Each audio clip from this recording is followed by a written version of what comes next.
Pequeñines TV. I'm Lisa, your host, and today's episode is called It's Not Just Play. I know, we've heard that before, and we probably thought about it ourselves, but what does play mean in the life of a young child? Well, that's exactly what we're going to discuss, and we're going to explain what it is, how we can use it in the classroom, in our homes, and how that helps our children thrive. So let's start by thinking about our conversations with young children. And when I say young children, I'm referring to early childhood between 1 and 5 years old. You meet with your child after school, daycare, preschool, and you ask them, "What did you do today?" And they say, "Play." And you just go into this pause. Because I'm telling you things I've heard in the past. I'm paying all this money, or I'm making this sacrifice to take this child to this space. I go in there and all I see is toys, and the kids are playing all the time. And when I ask my child what they did, they tell me they were playing. So why should I take my child out of my home 5 days a week for 10 hours to play? Well, play is the foundation of the development of executive functions, which will help us to be productive and emotionally healthy adults in the future. As a parent, you probably do like to see your child playing. It's entertaining, they have a huge imagination. It's so sweet to see the things they can come up with on their own. What does this mean when it comes to their development and education? Play is far more powerful for children than any parent or caregiver can realize. It's actually the key to learning. Researchers and educators across the world have found that play can help enrich learning and develop key skills such as inquiry, expression, experimentation, and teamwork. Imagine learning as a lecture with a lab. Play is the lab.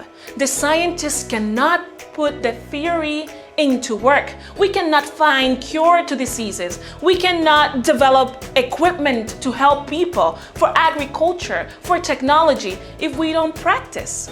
For a child, there's a lot in their head. There's this imagination, there's the things they see. There's imitating you. But how do they practice what they're learning? When they are with their peers in that huge classroom, they're actually putting into practice the things that they're learning from their everyday life. They're cooking, they're taking care of the baby. They are exploring sensorial things with the sand and water table. They are reading books, they're having a quiet time, they're learning to breathe, to reflect, to be patient, to wait, to share, cooperation.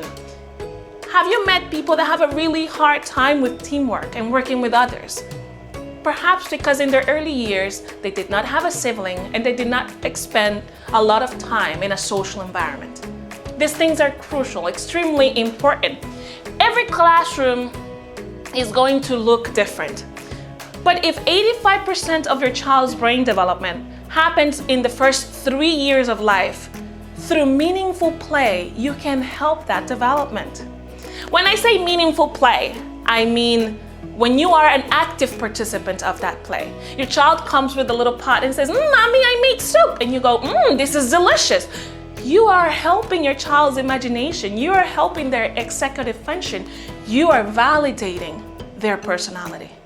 There's nothing more important than feeling validated and knowing that you are growing and you matter to the people who matter to you.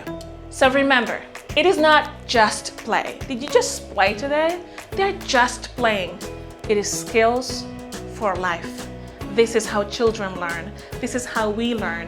And if you don't feel comfortable with your child just playing, that's not just what they're doing, then you're welcome to create meaningful play, to build blocks, to do Legos, to paint with them, to give them something to create.